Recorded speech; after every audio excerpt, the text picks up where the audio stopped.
우리 예수님께서는 말씀을 아주 산상수훈을 통해서 독특하게 가르쳐 주셨습니다. 그동안 말씀을 배우던 사람들과 다르게 정말 천국의 소식을 서기관들과 다르더라, 이렇게 성경은 기록하고 있습니다. 그 말씀은 천국을 잘 알려주므로 믿음을 가지라라는 말씀이었습니다.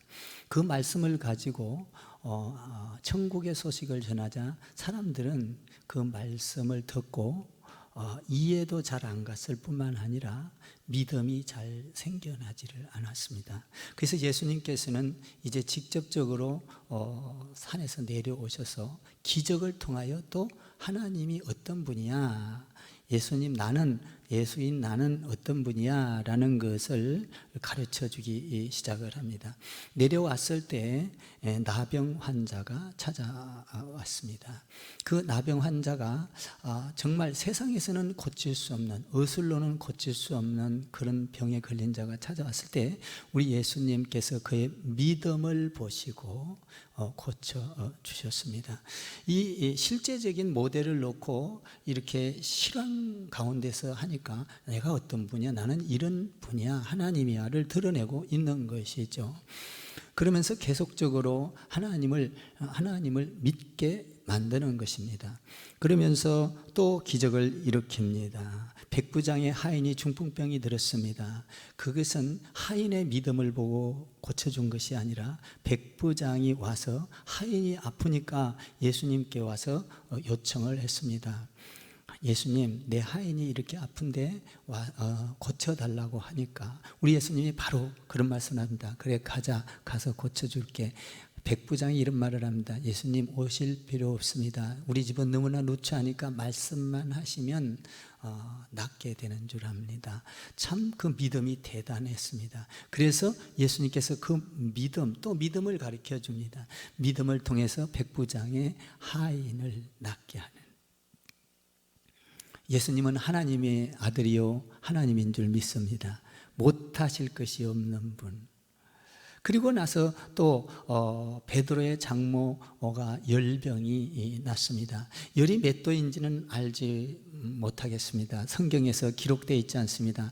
아마 죽게 될 정도니까 땀을 흘리고 열이 굉장히 많이 났으니까 40도가 넘어가지 않았을까 생각을 합니다.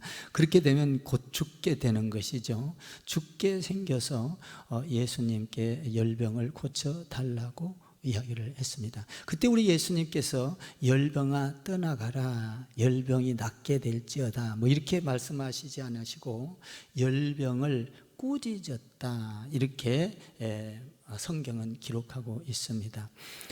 이 열병은 우리 예수님께서 신앙의 눈으로 봤을 때 사탄의 일이었습니다. 그래서 마귀를 꾸짖었다, 이렇게 되어 있습니다. 마귀를 꾸짖고 나니까 갑작스럽게 열병이 그냥 그 자리에서 낫고 말았던 것입니다. 그래서 그 여인은 너무나 감사해서 춤을 췄는지 모르겠습니다. 소리를 지르는지 모르겠습니다. 그러나 그 자리에서 엎드려 예수님께 수종을 들었다라고 표현을 하고 있습니다. 너무 좋았더라라는 것이죠. 어떻게 표현할 수 있는 방법이 없다. 수종을 들었더라. 수종을 드니까 우리 예수님께서 놀라운 축복을 주십니다. 너희의 연약함을 내가 다 담당하셨다. 그리고 너의 질병을 내가 다 짊어지셨다고 우리 예수님께서 엄청난 축복을 주십니다. 저와 여러분 예수님을 믿고 의지하면서 수종드는, 그래서 우리의 연약함과 부족함을 다 담당하시고 여러분들의 질병을 다 거둬가는 축복의 사람들 되기를 바랍니다. 이렇게 예수님께서는 말씀을 가르치고 기적을 나타내는 것은 뭐냐? 믿음을 가르쳐 주기 위한 것입니다. 믿음이 없이는 그 영원한 나라를 갈 수 없기 때문인 것이죠. 믿음은 굉장히 중요합니다. 어떤 돌부처를 믿는 것이 아니고 세상의 어떤 산을 믿는 것이 아니고 어떤 훌륭한 사람을 믿는 것이 아니라 오직 예수 그리스도를 믿을 때만, 예수 그리스도는 하나님의 아들인 것을 믿는 자만 천국을 가게 되어 있습니다. 그래서 예수님께서는 그 믿음을 잘 가르쳐 주기 위하여 말씀으로 가르쳐 주셨고 기적으로 가르쳐 주셨습니다. 그러면 그 믿음을 잘 키워가기 위해서는 어떻게 해야 되는가? 오늘은 아주 그 믿음을 잘 자라가기 위하고 바른 믿음을 갖게 하기 위해서 예수님께서 또 이렇게 말씀을 가르쳐 주고 있습니다. 오늘 말씀은 우리가 믿음이 어떻게 해야만 자라는가, 어떻게 해야만 믿음의 자격이 있어지는가를 우리 예수님께서 잘 알려주고 있습니다. 믿음의 끝을 보면은 너무나도 좋은데 끝을 보지 못하고 가기 때문에 시작에서 흔들리기 시작을 하는 것입니다. 그러나 믿음의 목표를, 끝을 알면 너무나도 좋고 황홀하고 그것은 이루 말할 수 없는, 감당할 수 없는 축복이 있습니다. 그런데 많은 사람들은 믿음을 가지고 가면서도 중간에 헷갈리고 넘어지고 뒤를 돌아다 보게 되는 것입니다. 그래서 예수님께서는 믿음을 차근차근하니 말씀으로, 기적으로, 그리고 믿음을 갖게 하면서 그 믿음은 어떻게 세워져야 되는지를 지금 알려주고 있는 것입니다. 그래서 예수님께서는 아주 오늘 말씀을 보면 아주 독특하게 말씀을 우리에게 또 전하면서 우리에게 그 믿음의 어떤 반석을 세워가기를 원하는 것이죠. 아주 독특한 말씀이 18절에 또 있습니다. 한번 18절을 여러분들이 읽어보시기 바랍니다. 같이 읽겠습니다. 시작. 예수께서 무리가 자기를 에워싸는 것을 보시고 건너편으로 가기를 명하시니라. 많은 사람들이 몰려왔습니다. 귀신 들린 자, 질병에 걸린 자, 그리고 구경꾼들까지 하면 너무나 많은 무리라고 표현되어 있죠. 그래서 숫자를 셀 수 없을 만큼 몰려오자 우리 예수님은 정말 많은 사람들이 몰려올 때 아마 피곤했을 것입니다. 너무나도 피곤해서 그 무리들을 보시고 거기에서 질병을 바로 고쳐준 것이 아니라 강 건너편으로 갔다, 에워싸는 것을 보시고 건너편으로 가셨다라고 기록이 되어 있습니다. 우리는 여기에서 어떤 것을 짐작할 수 있냐면 우리 예수님께 많은 사람들이 몰려올 때 병든 자, 안전뱅이, 절뚝발이, 기 먹은 자, 눈먼 자, 뭐 할 것 없이 고민이 있는 자, 수많은 사람들, 그리고 더 나아가 야 정말 이 사람이 도대체 어떤 사람이기에 이런 사람들이 이렇게 많이 모이는가 하면서 구경꾼까지 합치면 대단한 무리라고 볼 수가 있습니다. 이게 대단한 무리가 오자 너무나도 피곤해 지쳐서 우리 예수님은 그 자리를 떠나 바다 건너편으로 건너가게 된 것입니다. 예수님은 분명히 능력이 있으신 분입니다. 병든 자를 고칠 수 있으신 분입니다. 그분은 하나님의 아들이십니다. 그럼에도 불구하고 피곤하실 수 있다라는 것입니다. 왜냐하면 우리 하나님은 인간을 더욱더 이해를 하고 인간이 하나님을 잘 이해하기 위해서 그 하나님의 영광을 버리시고 인간의 모습으로, 똑같은 모습으로 하나님이면서 인간으로 오셨기 때문에 우리와 같이 눈물이 있고 아픔이 있고 고통이 있고 피곤함이 있는 것이 사실인 것입니다. 우리 하나님은 우리의 심정을 이해시키고 이해하기 위하여 인간의 모습으로 똑같이 왔던 것입니다.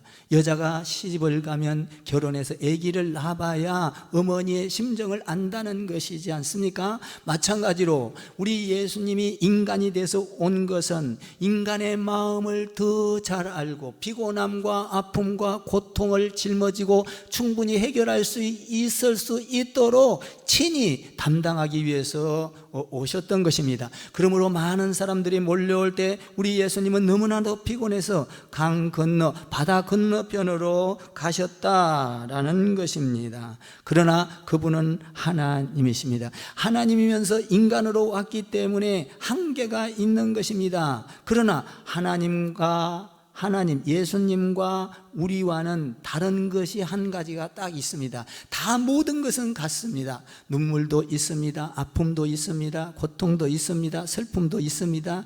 기쁨도 있습니다. 다 있어요. 그런데 딱 한 가지가 다른 게 있습니다. 그 한 가지는 우리와 다른 것이 무언가? 여러분들이 잘 아는 대로 우리 예수님께서는 딱 한 가지 우리와 다른 것이 하나가 있는 것이 뭐냐 하면 그분은 죄가 없으시다는 것입니다.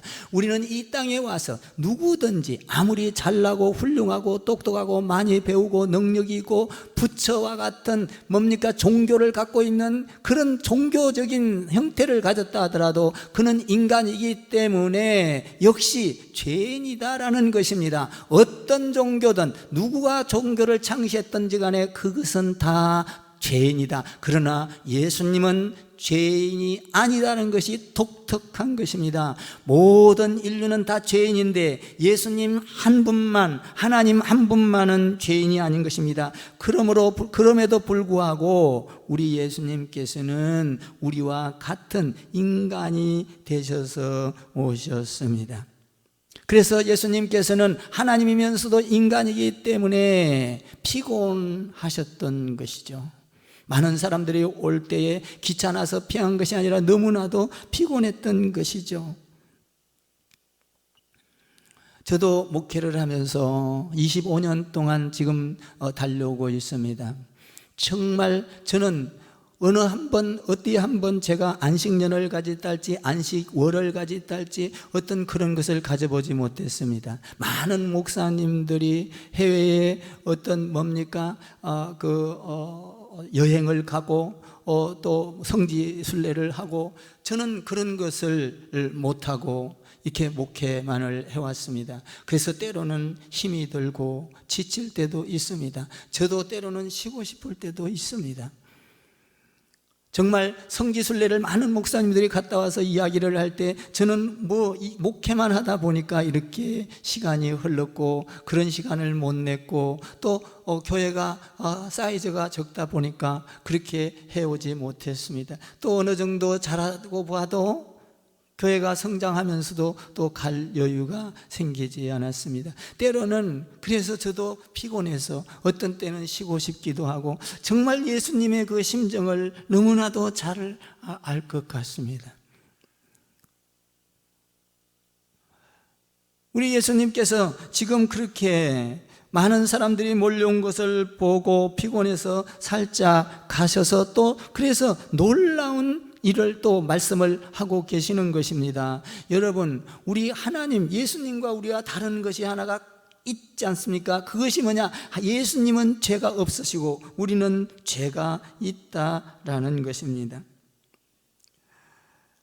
어떤 사람들은 그렇게 말을 합니다. 하나님이니까 아프면 안 되지 않느냐? 하나님이니까 괴로우면 안 되지 않느냐? 하나님이니까 피곤하면 안 되지 않느냐? 그렇지 않습니다. 하나님과 동시에 인간의 모습으로 똑같이 오셨기 때문에 그는 우리의 심정을 너무나도 이해를 잘하기 위해서 그렇게 우리 그 영광된 그분이 우리에게 오기까지는 그 엄청난 아픔을 갖고 왔기 때문에 우리를 돌보면서 무리를 돌보면서 이런 실제적인 사건이 일어나고 있는 것입니다. 히브리서 4장 15절에 이하에 보니까 모든 일에 우리와 한결같이 같으시되 시험을 받으시되 예수님은 죄가 없으시니라. 아멘.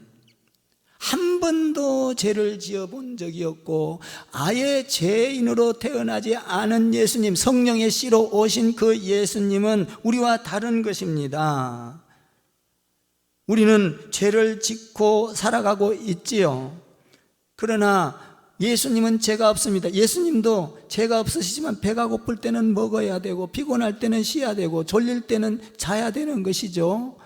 그분이 예수님이십니다.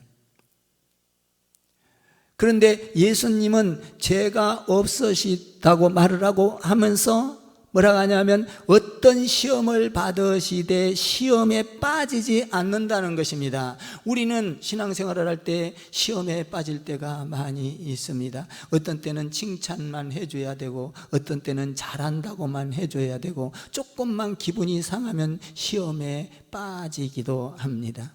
우리 예수님은 기분이 좋든 마음이 상하든 어떤 상황이든지 죄가 침투해 온다 할지라도 우리 예수님은 시험은 왔다 할지라도 시험에 빠지지 않았던 분이 예수님이십니다. 사랑하는 성도 여러분, 우리도 신앙생활을 하다 보면 시험거리가 옵니다. 경제가 어렵습니다. 내 마음먹은 대로 안 될 때가 있습니다. 기도한 대로 안 될 때가 있습니다. 그러나 시험이 온다 할지라도 시험에 빠지지 않는 것이 크리스찬인 줄 믿습니다.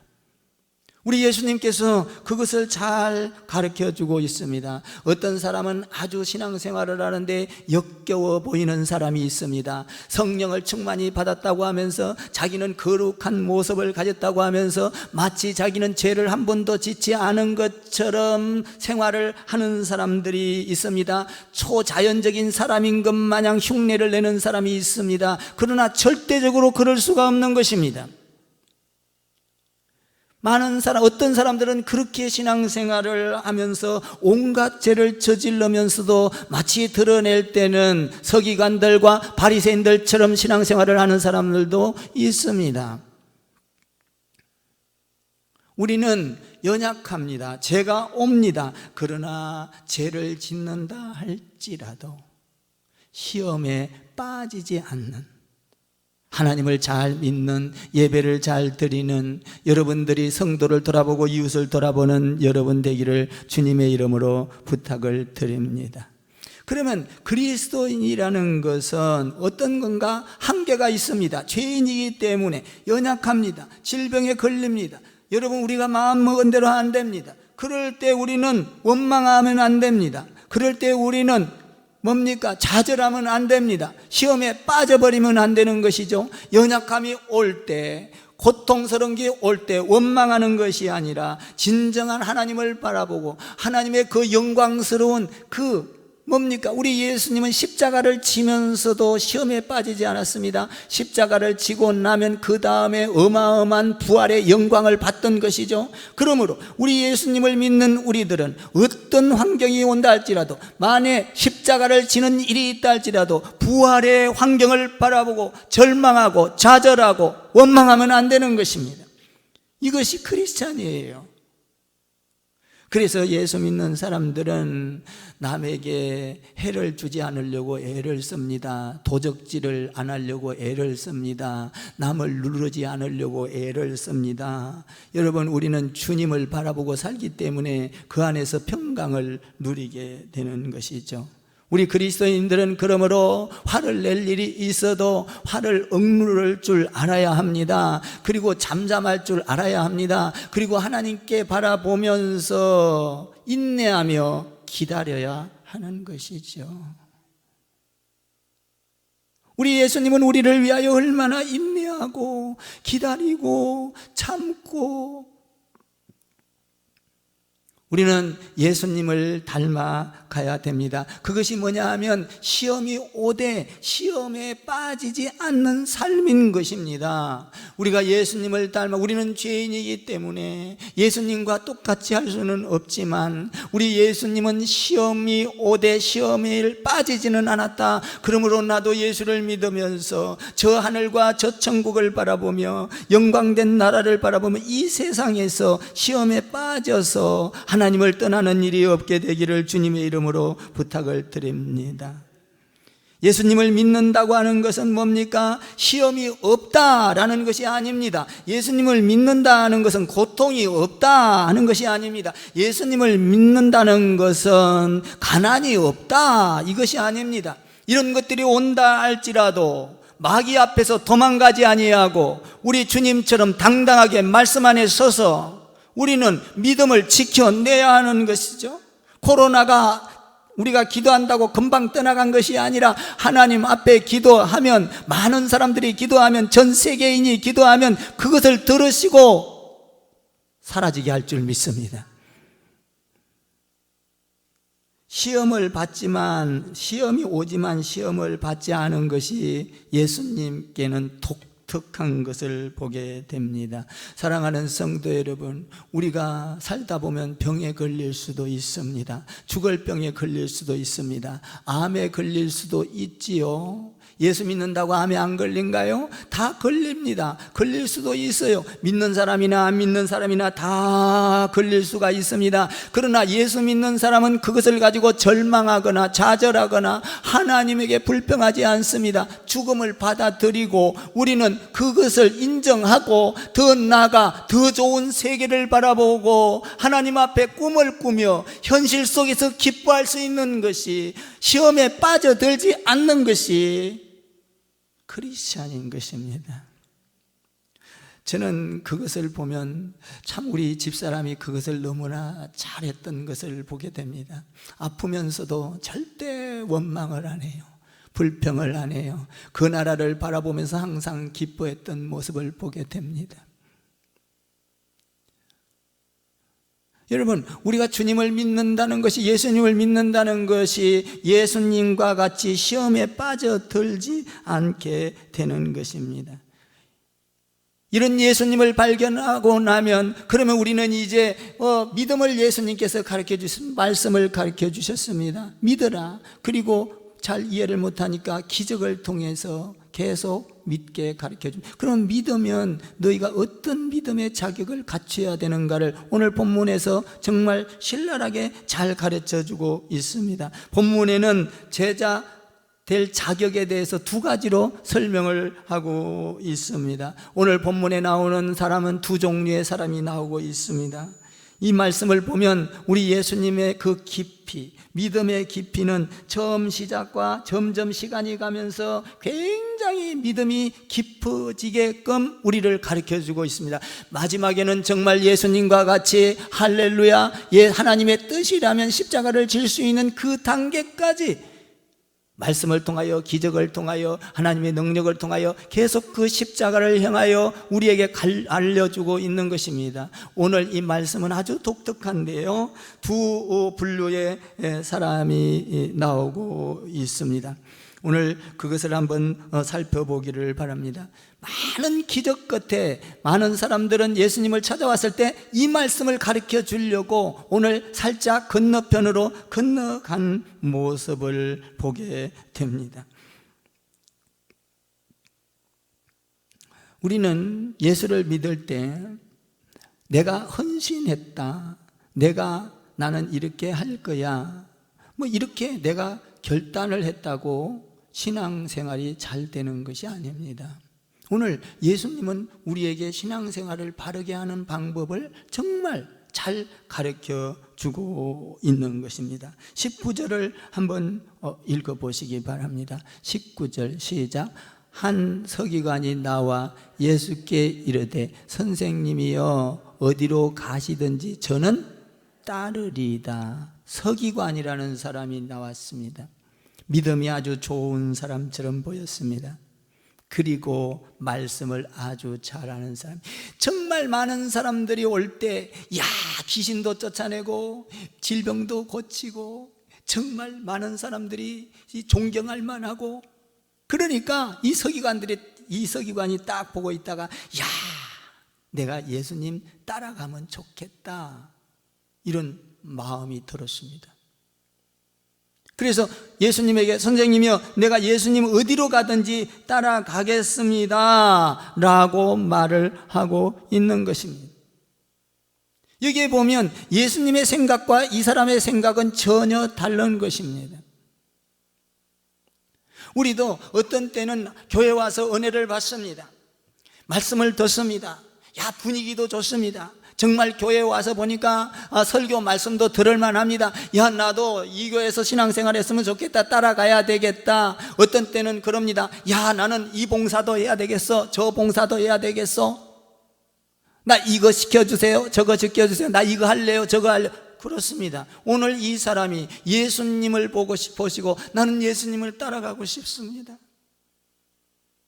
우리가 대학 다닐 때 보면, 저도 이제 대학 다닐 때 뭐 집회 같은 걸 어떤 부흥 강사님들이 와서 설교를 하면은 그 말씀이 그냥 막 이렇게 성도들을 이렇게 마음을 붕붕 뜨게 은혜롭게 합니다. 그러고 나면은 어떻게 합니까? 대학생들이 이야 너무 좋다, 예수님 따라가는 거 멋지다, 나도 저 부흥 강사처럼 되고 싶다, 야 나도 저 사람처럼 나는 목사가 되겠다, 나는 선교사가 되겠다. 그래가지고 선교사로 떠나고 다 실패를 하고 마는 것입니다. 이 사람이 지금 서기관이 예수님을 따라가다가 그 마음속에 예수님만 따라가면 다 될 것 같습니다. 정말 그 사람은 대단한 말씀도 가지고 있는 사람이 서기관이니까, 그래서 정말 예수님을 존경하면서 따라가면 되겠다라고 말을 하는 것입니다. 여러분, 예수 믿는 것은 우리가 이렇게 낭만적이고, 그리고 어떤 자기중심적이고 어떤 기쁨고 은혜만 가지고는 절대로 안 되는 것입니다. 여러분, 예수를 잘 믿고 가는 것은 절대로 쉬운 일이 아닌 것입니다. 예수님을 믿고 가는 것은, 예수님과 같이 닮아가는 것은 절대로 쉬운 것이 아닙니다. 이렇게 낭만적으로 생각을 하고, 이렇게 겉보기에만 보기 좋으니까 나도 그 길을 가겠습니다 라는 것은 우리 예수님께서 보기에는 아니다 라는 것이죠. 어떤 사람이 그런 말을 하더라고요.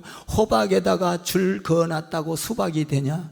여러분, 호박에다가 아무리 줄을 그어놔도 자르면 호박입니다.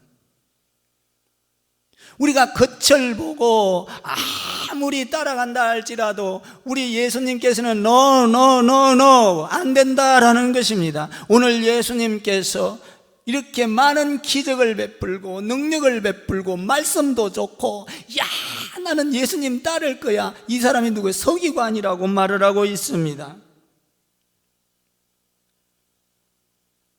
그런데 우리 예수님께서는 그것을 그대로 받아들이지 않습니다. 네가 한 것은 나를 잘 몰랐다, 천국을 잘 몰랐다, 너는 지금 그 닳기로 알다, 조금 얄팍한 수준을 가지고 이것도 하겠다 저것도 하겠다. 그러나 너는 지금 너의 신앙과 믿음이 틀렸다. 그런데 우리 예수님은 굉장히 지혜롭습니다. 잘못된 것도 틀렸다고 말을 하지 않습니다. 그리고 나서 아주 지혜롭게 말을 합니다. 이번 한 해기 동안에 제가 이제 동탄연합회 회장 10월 13일 날 우리 교회에서 총회를 하고 나면 제가 연합회 회장이 됩니다. 그러려면 어떻게 해야 되느냐? 밑에 조직 임원을 세워야 합니다. 그래서 임원을 세우기 위해서 기도하면서 전화를 합니다. 근데 어떤 분은 목사님 생각해 볼게요.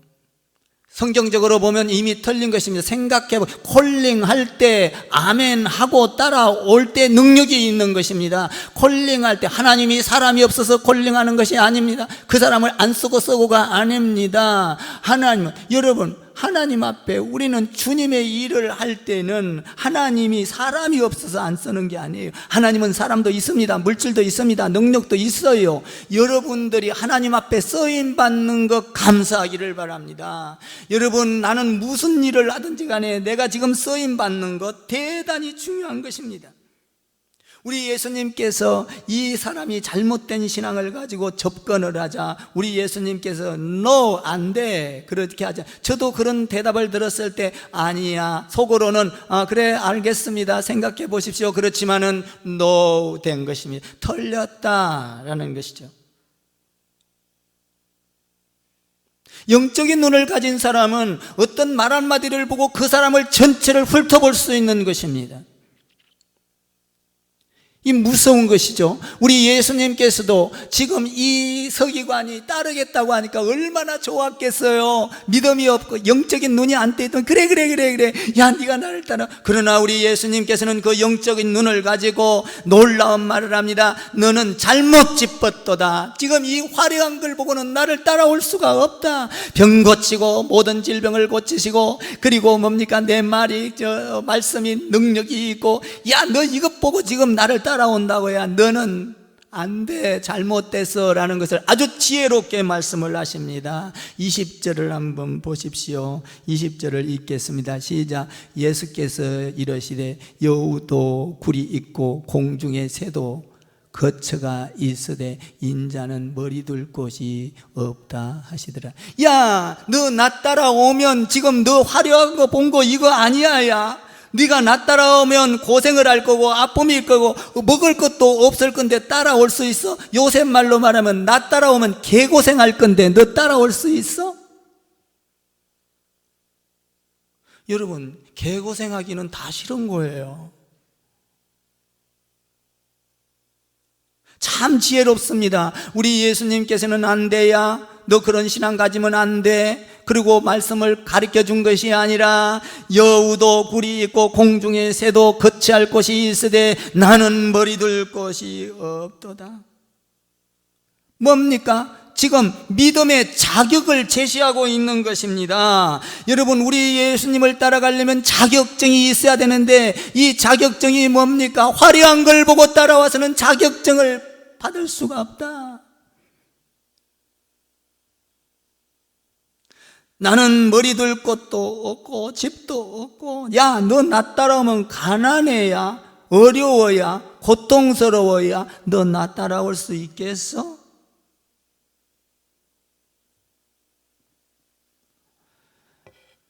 여러분, 이 엄청난 것을 우리 예수님께서 선포해 주고, 그러니까 지금 믿음을 굉장히 말씀으로 기적으로 이래놓고는 이 말씀을 깊게, 조금 깊게 들어가서 우리에게 참 믿음은 이런 거야 라고 지금 가르쳐주고 있고, 자격증은 이런 거야 라고 이야기를 해주고 있는 것입니다.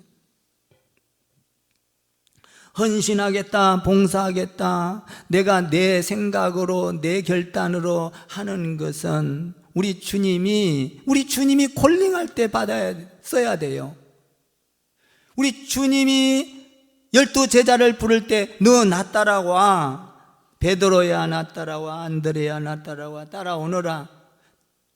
우리 예수님은 끝까지 가면서 뭐라고 합니까?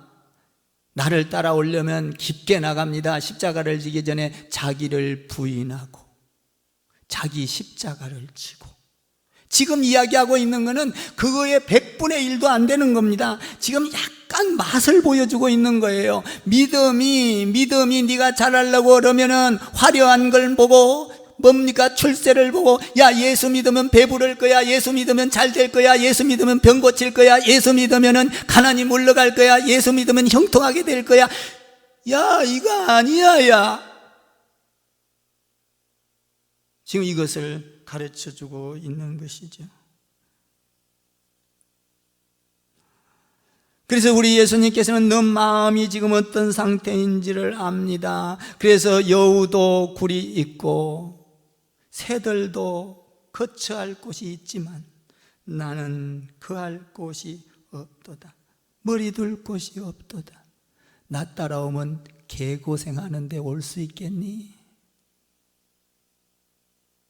저도 목회를 하면서 참 많은 눈물이 있었습니다. 정말 고통이 많았습니다. 저도 죽을 고비를 한두 번 넘긴 게 아니에요. 여러분, 이런 각오 없이 주님의 일을 갈 수가 없는 거예요. 벌써 저는 정말로 하나님이 콜링하지 않았다면 도망가도 10~100번은 도망갔을 나예요. 10~100번이 뭐예요? 수천 번 도망갔겠구만.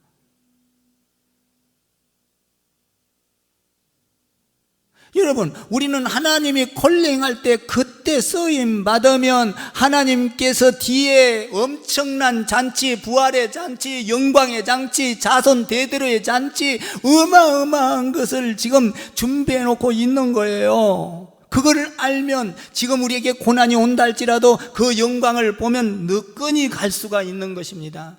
우리 예수님을 따라오라고 할 때, 우리 나 따라갈 거야 라고 말할 때 우리 예수님은 너, 네 생각이 잘못됐도다. 너는 그거 갖고 올 수 없어요. 그러니까 서기관이 예수님의 제자 될 수가 없었던 것입니다. 그거 갖고는 따라올 수가 없다. 여러분, 우리가 예수 믿으면은 집도 사야 되고 2칸, 3칸 사야 되고 전부 다 이것을 뭡니까? 이 안정이지 않습니까? 안정. 우리 사람은 안정을 굉장히 중요합니다. 안정된 삶. 그래서 공부를 합니다. 그래서 돈도 법니다. 그래서 지위도 올라갑니다. 안정된 삶을 살기 위하여 좋은 자동차도 삽니다. 그리고 내 안정된 삶을 위해서 또 높은 사람과 친해지려고 합니다. 우리 인간은 언제든지 안정된 삶을 추구합니다. 그런데 우리 예수님은 뭐라고 말합니까? 야, 인간 따라가는 건 일시적인 안정이야. 여러분, 우리가 이 땅에 가지고 있는 것은 일시적인 안정이지 영원한 안정이 될 수가 없는 것입니다. 영원한 안정은 예수님을 따라갈 때만 있는 것입니다. 그 예수님은 내게 고난이 온다 할지라도, 아픔이 온다 할지라도, 억울함이 온다 할지라도 그 억울함은 영원한 안정이 되는 것을 믿으시기를 주님의 이름으로 축원을 드립니다. 안정은 이 세상의 돈에 있는 것이 아닙니다. 안정은 우리의 건강에 있는 것이 아니에요. 여러분, 안정은 오직 예수 안에만 있는 것입니다. 내게 병이 들었다 할지라도 예수님이 내 안에 들어오면 나에게 평안을 줍니다. 나에게 소망을 줍니다. 나에게 꿈을 줍니다. 나에게 비전을 줍니다. 병은 있다 할지라도 병을 이길 수 있는 안정과 평안을 하나님께서 주시는 것입니다. 돈이 아무리 많이 있어 보세요. 여러분, 감당할 수 없는 돈이 있다 할지라도 병들어 죽게 되면 그는 불안하고 초조합니다. 그러나 여러분, 돈이 있고 없고를 떠나서 내 안에 예수가 있다면, 내 안에 하나님이 있다면, 내 안에 평강이 있고 죽음도 할렐루야 받아들일 수 있는 안정이 있는 것입니다. 많은 사람들은 세상에서 안정을 찾으려고 합니다. 그러나 세상에는 안정이 없습니다. 예수 안에, 하나님 안에 안정과 평안이 있는 줄 믿습니다. 그러므로 하나님을 따르는 믿음이라는 것은 자기 희생이 있어야 하고 자기 부인이 있어야, 나를 부인하는 것이 있어야 합니다. 야, 너 그거 없이 나 따라올 수 있겠냐? 예수님께서 여우도 굴이 있고 새도 집이 있고 나는 그러지 않아. 너 겉보기에 화려한 거 봤는데 잘못 짚었다 개고생할 수 있겠냐? 이거 가르쳐주고 있는 거예요. 근데 우리는 개고생으로만 끝나는 게 아니죠. 우리 예수님께서는 많은 고난 가운데 그렇게 가서 십자가를 지고 부활의 영광과 하늘 보좌를 앉으신 그 엄청난 영광, 돈으로는 살 수 없고 명예로는 살 수 없고 여러분들이 이 세상에서 어떠한 가치로는 살 수 없는 그 영광, 여러분 이것을 보시기를 바랍니다. 그러니까 개고생이 고생이 아니에요. 현재의 고난과 여러분 현재의 아픔은 장차 나타날 영광과는 비교할 수가 없도다 믿으시기를 주님의 이름으로 축원을 드립니다. 우리는 그래서 믿음의 자격증을 이렇게 이 제사장처럼 너처럼 믿음의 자격증 달라고 하면 안 된다 이 말이죠. 그것은 자격증을 딸 수가 없는 거다 이런 얘기예요. 그리고 두 번째 인물이 또 나타납니다. 두 번째 인물이 나타나서 또 예수님께 말씀을 합니다. 우리가 이렇게 신앙생활을 하면 안 된다는 걸 잘 가르쳐주고 있는 것이죠. 21절을 한번 읽어보시기 바랍니다. 제자 중에 또 한 사람이 이르되 주여 내가 먼저 가서 내 아버지를 장사하게 허락하옵소서. 아버지, 주님, 내가 주님을 따르고 싶은데 나도 주님 보니까 정말 따르고 싶어요. 그런데 지금은 따를 수가 없어요. 왜냐하면 우리 아버지 장사를 지내고 와야 되겠습니다. 여러분, 장례가 나면 아버지가 돌아가시거나 어머니가 돌아가시면 장례 치러야지, 치르지 않고 교회 예배당에 와서 있을 수 있나요? 안 돼요. 저도 마찬가지예요. 저도 우리 성도들의 어떤 어려움과 아픔이 있으면 주일 예배 끝나고 나면 월요일 날이나 아니면 토요일 날 가서 장례를 얼른 치러줍니다. 인정하십니까? 맞지요? 근데 우리가 이것을 잘못 이해하면 안 돼요. 왜냐하면 이때 당시에 2000년 전에 중동 지역의 그 사회의 습관 아니면 그 문화를 우리가 알아야 합니다. 이것은 아버지가 죽어서 장례 치르고 오겠다 이런 말이 아니에요. 이 말은 무슨 말이냐 하면, 아버지, 예수님, 우리 아버지가 재산이 많은데 지금 살아 계셔요. 그 재산을, 내가 유산을 받으려면 아버지가 돌아가셔야만 내가 유산 상속 받고 올 수가 있어요. 그러니까 우리 아버지 돌아가실 때까지는 나는 유산 상속 받기 위하여 아버지를 잘 섬기고 집에서 봉사하고 있다가 아버지 돌아가고 나면 상속 받아갖고 올게요. 이런 얘기예요 지금. 여러분, 우리도 이런 신앙생활을 할 때가 너무나 많습니다. 하나님 아버지, 나에게 복권을 당첨시켜 주세요. 복권만 되면 내가 하나님 앞에 일부를 떼어드리겠습니다. 믿음 아니에요 이거.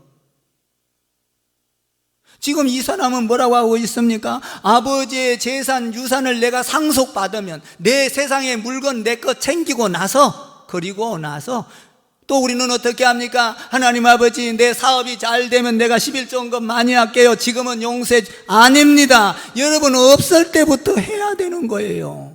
그러면 하나님께서 그걸 보시고 사업장과 직장과 삶과 자녀와 여러분의 가정에 복을 부어주실 줄 믿습니다. 나중에 잘 되면 어떤 사람은 또 이렇게 말합니다. 하나님, 내 이번에 이 질병 하나만 고쳐주면 내가 죽도록 봉사하고 전도하겠습니다. 일생을 바치겠습니다. 낫게 해주면 아나 홀딱 까먹어버리고 또 잊어버리고 또 자기 길로 가지 않습니까? 여러분, 이와 똑같은 거예요. 지금 이 제자는 뭐라고 말하고 있습니까? 아버지의 장례를 치르고 나면 우리 아버지가 지금 살아있어서 내 유산을 상속받을 수가 없어요. 그러니까 내 거, 내 목 챙겨가지고 주님께 오겠습니다. 여러분, 부자 청년을 보십시오. 부자 청년도 주님께서 나를 따라오라고 했을 때에 네가 가진 거 전부 다 가난한 사람에게 나눠주고 나를 따라오라. 네가 가진 것보다도 더 큰 축복이, 아무리 부자의 그 축복보다 예수님 따르는 게 복인데, 이 청년은 이 돈에 관심이 있었어요. 예수님 따르다가 보면 굶어 죽을 것 같아요. 그러니까 그냥 팔아서 가난한 사람한테 못 주고 그냥 안아버렸어요. 그러니까 그 영광된 하늘나라를 차지하지 못한 것이죠. 콜링할 때, 부를 때, 여러분들이 성도로 부를 때 부지런히 예배 드리십시오. 여러분들 어떤 봉사를 맡길 때 그때 아멘하고 그때 쓰임을 받으십시오. 콜링입니다. 내가 아까도 이야기했지만, 여러분 임원을 세우기 위하여 전화했을 때 여러분 다음에 생각해 볼게요, 내일 생각해 볼게요, 내 마음속으로는 이미 접습니다. 예, 그래요. 생각해 보세요. 그리고 나서 기도를 하는 것이죠. 하나님, 나에게 붙여줄 임원을 주옵소서. 이 회기를 잘 이끌고 나갈 수 있도록 하나님 임원진을 구성해 주옵소서. 하나님 앞에 무릎 꿇고 기도하는 거예요. 콜링할 때, 여러분, 우리는 지금 하나님의 일을 할 때 콜링이 너무나도 많지 않아요? 여러분, 우리가 지금 리모델링을 하고 있습니다. 여러분 기도를 콜링을 합니다. 여러분의 헌신을 콜링을 합니다. 여러분들의 헌금을 콜링을 합니다. 여러분, 이거 지나고 나면 끝나는 거예요. 콜링이 끝나요. 여러분들, 내가 이거를 할 때 우리가 헌금을 통하여 이거를 하고 헌금이 다 차지면, 여러분 리모델링 한 값이 다 청해지면 이제 그만하십시오, 이렇게 한다고요. 콜링할 때 쓰여지는 자, 그렇잖아요. 여러분, 이 꽃꽂이도 마찬가지입니다. 꽃꽂이 여기 할 때, 여러분들 이 꽃꽂이를 할 때, 이 지금 해야 되는 이 시기에 안 하면, 콜링을 할 때 안 쓰이면 못 쓰임 받는 거예요. 우리는 항상 예수를 믿고 가면서 중간중간이 콜링을, 교회를 통하여 많은 콜링들을 합니다. 여러분, 그때마다 여러분들이 기도로 동참하고 헌신으로 동참하고 헌금으로 동참하고 삶으로 아멘 좀 해봐요. 굉장히 중요한 거예요. 그러고 나면 하나님께서 은혜를 줍니다. 축복을 줍니다. 더할 수 있는 능력을 부어줍니다. 여러분, 나중에 할게요. 여러분이 뭐라고 하고 있습니까? 지금 이 제자는 21절에서 뭐라고 하고 있습니까? 아버지의 장사를 하고는 아버지가 죽기를 기다렸다가 아버지의 이 재산을 받아가지고 그때 내 목 챙겨가지고, 그러니까 우리 예수님이 뭐라고 합니까? 여우도 그건 네가 잘못 짚었어야. 믿음은 그것이 아니야. 지금 콜링할 때 와야 해. 주님이 예수님 제자들을 다 부릅니다. 나 따라오라고. 여러분, 마찬가지예요. 우리에게 있는 것은 나를 위한 것이 아닙니다. 여러분의 자녀가 나를 위한 것이 아닙니다. 가정이 나를 위한 것이 아닙니다. 아내가 나를 위한 것이 아닙니다. 성공이 마치 나를 위하여 살아가는 것처럼 살아가지 않아요. 직장이 나를 위하여 있는 것이 아닙니다. 사업장이 여러분, 우리가 결국은 우리가 콜링, 하나님이 부를 때 다 하나님 거예요. 직장도 하나님을 위해서 쓰임받았으면 좋겠고요. 여러분, 아내도 남편도 가정도 자녀도 하나님을 위해서 쓰임받는 축복이 있기를 주님의 이름으로 축원을 드립니다. 얼마나 귀중한지 몰라요. 우리의 삶은 가치 있는 것이죠. 내 삶의 결혼도 주님을 위해서 있는 거예요. 주님을 위해서 쓰임받는 자, 나를 따라오너라, 이런 얘기죠. 네 영광이 아니라 너는 직업을 통해서 나를 드러내라, 가정을 통해서 나를 드러내라, 자녀를 통해서 나를 드러내라, 예수를 드러내라, 이 말이에요. 나가 아니라 세상을 따라가지 말아라. 너는 세상에 욕심내서 유산에 눈이 멀어서, 여러분, 유산 영원하지 않아요. 여러분, 어머니 아버지로부터 아무리 유산을 받았다 할지라도 영원하지 않습니다. 영원한 것은 여러분을 가장 안정적으로 지켜줄 수 있는 분은 오직 예수 그리스도 하나님 한 분밖에 없는 줄 믿습니다. 그분이 나의 영원한 동반자요, 영원한 축복의 대상이요, 영원히 나를 안정하게 지켜줄 수 있는 분이에요. 그래서 주님을 따를 때는 예수님께서 이렇게 말합니다. 누가복음에 보니까 아무든지 나를 따라오려면 자기를 부인하고 자기 십자가를 지고 나를 따라오너라.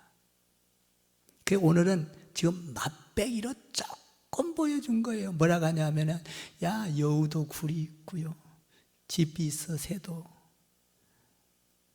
그러니까 예수님이 믿음을 잘 말씀으로 가르쳐주고 막 그 기적으로 가르쳐주고 막 능력으로 가르쳐주고, 그러니까 이것들이 눈가리가 희가닥했어. 그래가지고 어우, 예수님 따라가면 좋겠다. 예수님이 제동을 탁 거는 거예요. 브레이크를 거는 겁니다. 여러분, 우리 신앙생활에는 브레이크가 있어야 하는 겁니다. 우리의 삶에 브레이크가 없으면 가다가 사고가 나요. 잘못된 길로 가면서도 지잘난 척하고 지잘난 나서 교만, 영적인 교만. 오늘 이 사람들은 영적인 교만이 있는 거예요. 제사장 누구요? 서기관이요, 뭐요? 한 서기관이 나와서 영적, 야, 나 정도면 괜찮다, 나 정도면 말씀도 많이 알고 있다, 나 정도면 그래도 되지 않느냐, 나 정도면 예수님 따라갈 수 있지 않느냐. 예수님이 브레이크를 착 걸어버리는 것이죠. 너 잘못 알고 있어. 여러분, 우리는 주님의 일을 할 때 너무 내 일에 집착하지 말고 핑계대다가 늦을 수도 있어요. 여러분, 주의 일 나중에 한다고 미루다가 늦을 수도 있어요. 항상 콜링할 때 아멘으로 순종해서 하나님이 차려놓은 그 엄청난 축복의 상을 여러분도 받고 저도 받고 우리 교회도 받고 여러분 자손도 받고 우리 자손도 받고 우리 교회의 자손 대대로 받아가기를 주님의 이름으로 축원을 드립니다. 세상에는 안정이 없습니다. 돈에는 안정이 없습니다. 명예에는 안정이 없습니다. 내 목숨 하나 불러가면 끝나는 것입니다. 예수님 안에 안정이 있습니다. 우리가 신앙생활을 할 때는 내 방식, 내 기준, 내 생각으로 하는 것이 아니라 하나님의 방식으로 할 때 우리가 믿음의 자격증을 따는 것입니다. 하나님의 방식, 하나님이 부를 때 아멘 하는, 이것이 하나님의 방식인 것입니다. 오늘 이 사람들은 자기 방식으로 아무리 섬기려고 했지만, 자기 생각으로 섬기려고 했지만, 예수님께서는 그 잘못된 것을 아주 지혜롭게 비유해서 말씀을 드렸습니다. 사랑하는 성도 여러분, 내 방식이 아닌 주님의 방식으로 신앙생활을 하는 저와 여러분 되기를 주님의 이름으로 부탁을 드립니다. 기도하겠습니다.